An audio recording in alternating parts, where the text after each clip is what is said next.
Bienvenidos a Voto Latino 2021. Yo soy Ángel Van Delden y hoy tenemos otro invitado muy especial. Se trata nada más y nada menos que del señor Quincy Guirigori, candidato número 2 en la lista del partido PAR y actual ministro de Justicia de este gabinete. Damos la bienvenida al señor Guirigori. Bienvenido, señor. Bien, gracias, Ángel.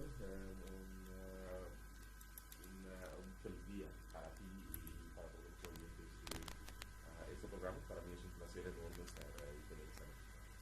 Ok, una breve reseña sobre el señor Guirigori. Nació el 7 de abril de 1980. Desde el 29 de mayo de 2017 ocupa el cargo de ministro de Justicia de Curazao. Desde muy joven demostró inteligencia y tenacidad, según relatan sus compañeros, sus amigos, las personas que lo conocen. Se graduó en Rodolfo's College y cursó estudios de Derecho en la Universidad de las Antillas Neerlandesas, mejor conocida como la UNA. Tras graduarse, empezó a trabajar en el sector financiero y luego pasó a trabajar en varios bufetes de abogado. Y posteriormente, pues como ya lo dijimos, pasó a una nueva etapa en la política.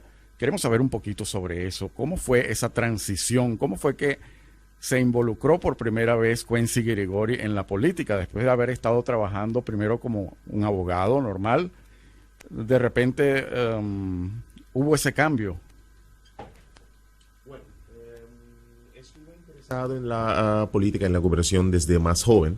Recuerdo aún un programa político que hubo en mi escuela, en Rodolfo's College, donde aún recuerdo que fue el señor Maurice Adrians que vi en ese momento, que me interesó mucho por la política y la gobernación, y especialmente porque venía de un partido que luchaba por la gente de menos recursos, digámoslo así. Yo nací y me crié en varios, digamos, con retos sociales. Corralsberg, pero Corralsberg específicamente fue mi barrio donde nací y crecí. Este país me dio la oportunidad de desarrollarme, de estudiar, de poder hacer una carrera, ayudar a otros también, porque estuve activo en el área social por muchos años, y desde ahí viene mi interés por dar un aporte. Creo que la gente que produce ese país tiene que dar algo a este país también. Pues estuve activo desde el 98 con el partido Ordu en aquel entonces. Okay. De la señora Bakhuis, que por cierto hoy es mi colaboradora también en mi gabinete. Y pues desde entonces sigo la política de cerca. El 2012 participé por última vez en las elecciones en el Partido Nacional, porque hicimos un pacto de colaboración entre el Partido Ordu en aquel entonces y el Partido Nacional. Y fue por la filosofía cristiano-demócrata que unía a ambos partidos. Sin embargo, desde el 2016 o no antes, decidí más enfocarme en mi familia, en mi carrera profesional. Y entonces fue en el 2017 que fui acercado por el señor Regenat con la petición de primer instante estar en la lista del partido PAR. Le dije que no. No me consideraba listo y era un cambio muy drástico para mí, lo veía así. Pero después de las elecciones que ganó el partido PAR, entonces él me acercó con la petición de tomar el cargo de ministro de Justicia. Fue algo que no pude negar, porque mi corazón siempre estaba ahí para servir a mi país. Pues fue una oportunidad que no pude decir que no. Y ahora pasaron, si no me equivoco, alrededor de 3 años y 8 meses. Pues fue un inmenso honor poder servir a mi país en este puesto. Pero sí también fue un shock enorme, ¿no? Pasas explica a la gente, mira, no estoy haciendo este trabajo por dinero, porque como abogado puedo ganar el mismo salario más allá afuera en el mundo. Se pero ganaba más como abogado que en la posición de claro. ministro. Y lo otro es que nadie te conoce como tal, ¿no? Apareces de vez en Una cara cuando. completamente nueva en el Correcto. gabinete. Sí, y en la calle nadie sabe quién eres. Pues solía entrar en el supermercado 2 o 3 veces a la semana, a hacer mi trabajo libre en la calle, nadie sabía quién era. Pues pude vivir mi vida con, digámoslo así, en escondidas, ¿no? Y cuando eres ministro de Justicia pasas de la noche a la mañana a ser un figura público, ¿no? Todos se reconocen en la calle, todos tienen una opinión sobre lo que haces, todos piensan que te conoces, alguna gente tiene una opinión buena de ti, alguna gente tiene malas opiniones de ti, pues es un ámbito completamente diferente. Bueno, también pasar del ámbito privado a decidir todo lo que haces, a controlar todo tu trabajo, a ir a un trabajo público, donde eres dependiente de lo que hace tus servicios, tu trabajo es más dirigir. Recordaba en esta semana las palabras de Barack Obama, que explicaba cuando entró a la gobernación, o desde afuera de la gobernación, él pensaba que el gobierno era un Ferrari, un carro rapidísimo. Y cuando entró, él se realizó que el gobierno era un Dreamliner, que es un barco enormemente grande, Correcto. que es muy difícil de manejar y de cambiar de rumbo. Y esa es la realidad, ¿no? Pues tienes que acostumbrarse a ese shock. En el sector público, el sector privado, cuando yo quería hacer algo, tomaba mi decisión, lo hacía dentro de unas horas. Busco información y lo encuentro. En el sector público, cuando te sale una carta, digamos, o algo que tiene que pagar, tiene que pasar por 10 manos antes de que llegue ante ti. La gente me dice, sí, pero te envié una carta 2 semanas pasadas. Bueno, aún no llegó en mi despacho y sobre mi mesa. Pues el sector público tarda mucho más. El Ministerio de Justicia también es un ministerio difícil porque es algo que nos toca a todo el mundo, nuestra seguridad. Y como tal, como dije, todo el mundo tiene una opinión de qué tienes que hacer, cómo que hacerlo. Llega un momento en que hay que plantarse y imponer el criterio de uno mismo. El dirección que yo quería ¿Qué tomar. ha sido lo más difícil en esta trayectoria, en esta nueva vida en el mundo de la política y particularmente en el ministerio? Creo que la gente realizara que tenemos que invertir más en prevención y resocialización. Okay. Resocialización aún la gente comprende, pero prevención es muy difícil porque en la historia la justicia fue, como dicen, el último en la ley.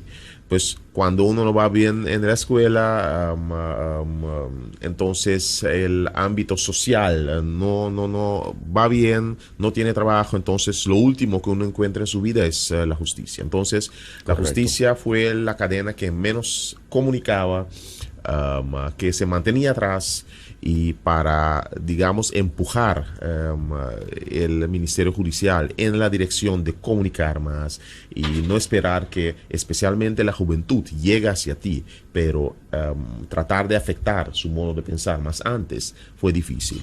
Pero lo más difícil creo que fue manejar un ministerio sin dinero, porque esa es la realidad. Nos juramentamos el 29 de mayo. Y si no me equivoco, el 1 de noviembre ya se introdució el así llamado Verplichtingenstop, que significa que no puedes entrar en contratos nuevos ni hacer nada nuevo en el gobierno. Había que manejarse con lo que había. Con lo que había. Y entonces lo que tuve que hacer es usar mi creatividad. ¿Y cómo hacer eso? Pues juntar a gente juntos. Desde el 2015, si no me equivoco, no hubo reclutación de policías nuevas. Pues cómo pude ampliar la presencia policial en la calle fue cerrar convenios con, digámoslo así, los servicios militares, con FEICASEI, también con otros servicios, con milicias, tal vez. Milicias, también con compañías de seguridad que firmamos un protocolo con ellos el enero de 2020, donde funcionan como, digamos, ojos y oídos de la policía en la calle. Tenemos un canal que usamos juntos, donde ellos pueden comunicarse directamente con la policía y la policía puede comunicarse directamente con ellos. Por ejemplo, si hay un atraco y hay un carro rojo, la policía puede enviarles esa información para que ayuden a buscar, y si ellos ven algo también pueden enviar esa información a la policía. Es una plataforma gratis de cooperación que aumenta, digámoslo así, la efectividad del trabajo de la justicia. Pues tuve que usar creatividad para crear plataformas nuevas y formas nuevas de, digamos, influenciar el sentido de seguridad de la comunidad sin tener el dinero para hacerlo. Pues ese fue el reto, creo, más amplio. ¿Y fue efectivo? ¿Se Sí, logró? fue efectivo. Cuando veo que desde el 2017 hasta ahora el crimen, la tasa de crimen bajó entre 30 y 40% en todos los, digamos, 5 tipos de crímenes más comunes en los que nos enfocamos, y eso es decir, asesinatos, atracos, quiebros en negocios, quiebros en casa y también ladronería de auto, que puede sonar extraño, pero es la realidad. Correcto. Se bajó 40%, entre 30 y 40% hubo una bajada, y no sé en qué periodo hubo una bajada tan drástico en el periodo donde yo cargué esa responsabilidad. Pues sí fue efectiva. Pero de otro lado, hay algunos temas que también sé que no pude solucionar como quise. Uno de ellos es el tema de la inmigración. Que uno de los retos que encontramos fue el reto principalmente de Venezuela, que no solamente tuvo impactos económicos y financieros por el país, pero también de migración, digamos, indocumentada, que es un reto que aún tratamos y estamos a punto, digámoslo así, de tomar algunos pasos importantes, pero aún no se pudo solucionar por completo. Y pues hubo retos, hubo cosas que no logré implementar como quise. El reto de ladronería de autos también se está aumentando. El viernes tuve una reunión con las compañías de aseguros para tratar de juntos solucionar este problema y evitar que se roben autos. Pues fue una reunión muy placentera no directamente, pero efectiva, sí. Pues estamos paso a paso llegando donde queremos llegar. Pues hay trabajo de hacer, hay cosas que logré, hay cosas que no logré. Y ahora estamos llegando a un proceso electoral nuevo. Y confío de poder terminar este trabajo que la comunidad me confió. Esa sería la principal razón por la cual se está postulando para un segundo periodo. Exactamente. Seguiría de ser el caso que PAR logre el apoyo necesario. ¿Quisiera usted seguir como en su posición de ministro de Justicia? Sí, seguro que sí. Si le ofrecen otra cartera, por ejemplo. Mi corazón bate por la justicia y el desarrollo social.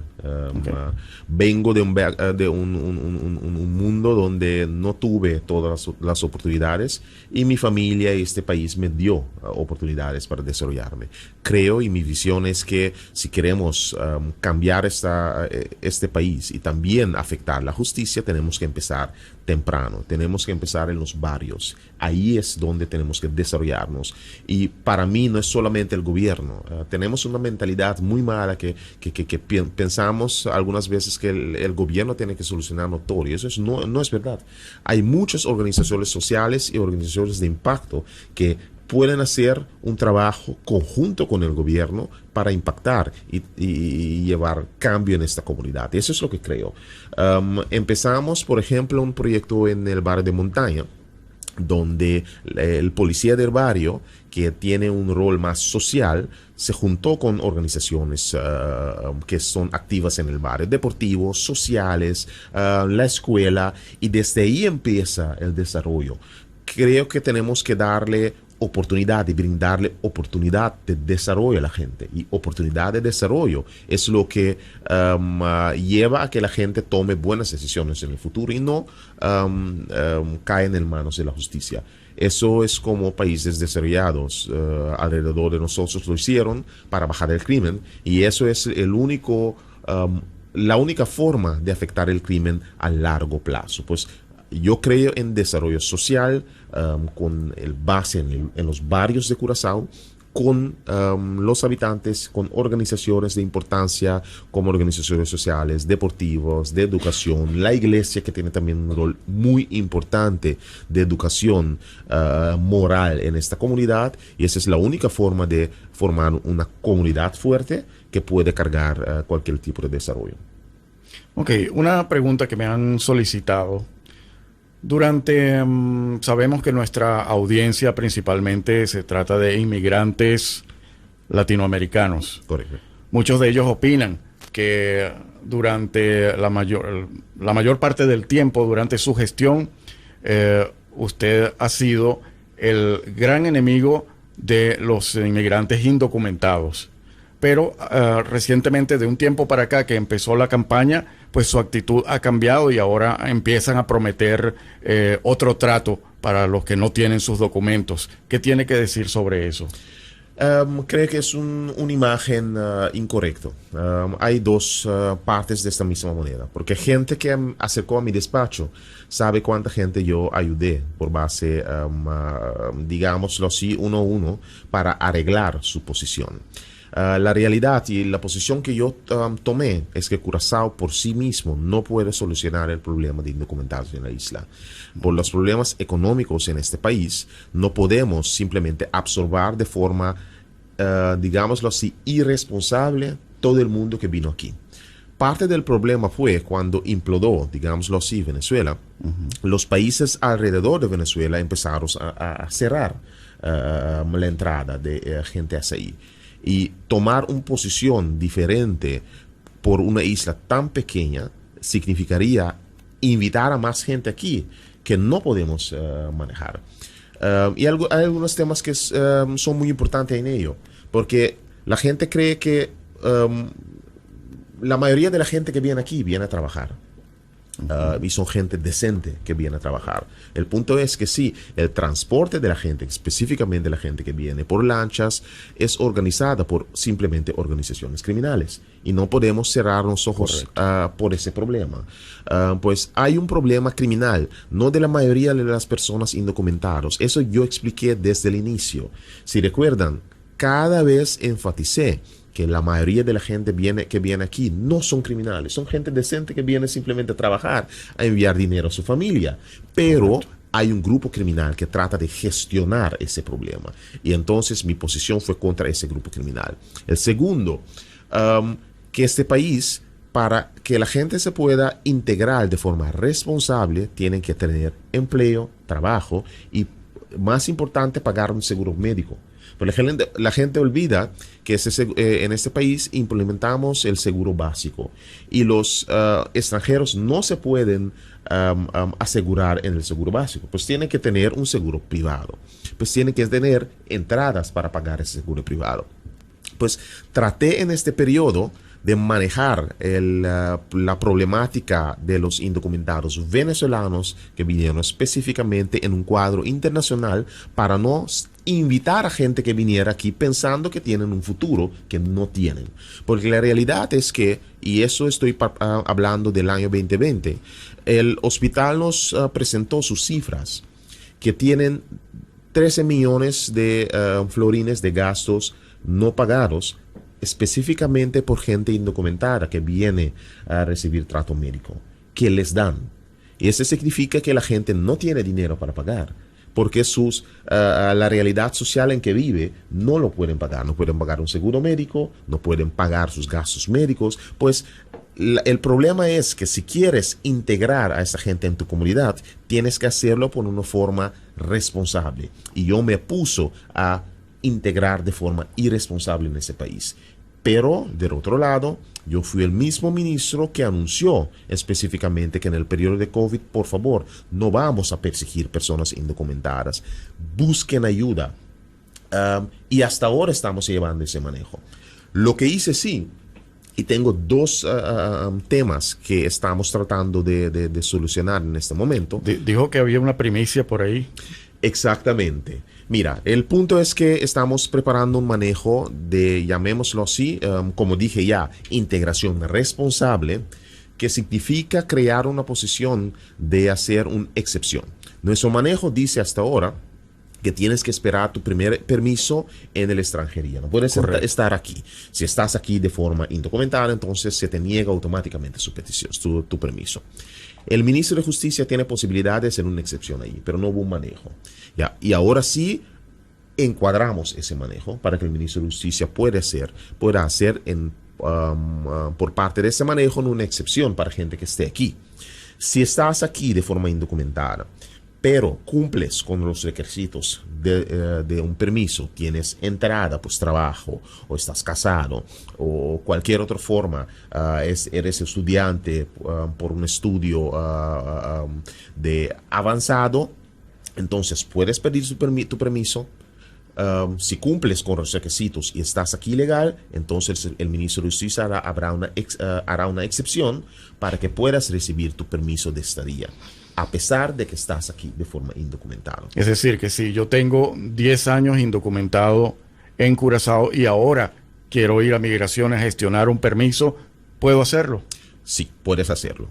Ya está vigente eso. Digamos que vamos a anunciar el momento de que va a ser vigente muy pronto. Y te digo por qué. La migración pasó esos años un periodo muy difícil, donde la directora de la migración fue presa y hubo también cuatro trabajadores ahí que también tuvieron problemas. Pero salió bien librada, entiendo, después, ¿no? No. Todavía está. Oh. Sí, la directora fue castigada penalmente. Oh. Pero la realidad es que hubo un periodo que no tuvieron suficientes trabajadores. Me imagino que la gente se puede recordar de que hubo reyes largos parados en la inmigración. Tuvieron que pedir números que se terminaron, regresar el próximo día, el servicio no estaba bien. Esa misma gente puede decir que ahora no hay reyes largos. Lo que pasó en estos últimos años es que invertimos mucho dinero en la inmigración. El servicio se mejoró enormemente. Ahora en diciembre el periodo de tratamiento de una petición de estadía estaba en 3 semanas. Fuimos online y desde el 1 de marzo todos los servicios de la inmigración serán online. Pero también estamos trabajando en atraer 5 personas más para fortificar la organización, porque lo que sé es cuando se vaya a anunciar este manejo, sé que hay miles de personas que van a aplicar por ello y queremos estar listos para tramitar esos permisos en un tiempo responsable para que la gente pueda recibir su petición. Lo que hicimos también en estos años fue ser muy flexible con pasaportes que fueron válidos por papeles que no pudieron ser, ¿cómo se dice? Autentificados en Venezuela por un notario o un abogado. Pues hicimos varios tipos de excepciones para acomodar a la gente que pudiera hacer su permiso. Y ahora estamos introduciendo un manejo para atender con la gestión de ilegalidad. Pues el otro lado de la moneda es que hubo organizaciones internacionales que trataron de hacer como si fuera que yo no quería darle protección a las personas indocumentadas. Y eso sí fue una realidad. Esa era una de las preguntas precisamente que iba a hacer. Incluso hubo hace 2 años atrás, creo, organizaciones internacionales publicaron unos informes que dejan a Curazao y a su persona directamente lo señalan prácticamente como un violador de los derechos humanos. Claro. Y sé eso. Leí uno de esos reportes y no hablaba casi nada de Curazao, hablaba de Holanda. De Holanda. ¿Por qué? Porque te digo que la semana pasada Amnesty International, que escribió 2 reportes, fue la primera vez que acercó al Ministerio de Justicia para hablar y para recibir información. ¿Cuándo fue? La semana pasada. La semana pasada. Pues desde hace 3 años. La primera vez. La primera vez. Pues sacaron reportes sin nunca hablar con el Ministerio de Justicia. No tiene que hablar conmigo. Sí, pero en los reportes anteriores que estuvimos visto, ok, ellos señalaban directamente al reino, a nivel del reino es que hablaban, correcto, pero bueno, lo negativo les salpicaba era Curazao. Exactamente, pero ¿de dónde tienen esa información? Si ni siquiera vinieron aquí a validar la información. Si, entonces usted dice que estaban solamente enfocándose en una cara de la moneda. Correcto. Y no hicieron ni el esfuerzo de ver la realidad. Porque nosotros introducimos un manejo de protección. Pero protección, y otra vez te voy a explicar que la gran mayoría de la gente que viene a Curazao no viene a buscar protección. Protección significa que si te regreso de nuevo a tu país de cual saliste, corres el riesgo de ser matado, de ser que violen tus derechos, y por eso pides protección de no regresar a tu país.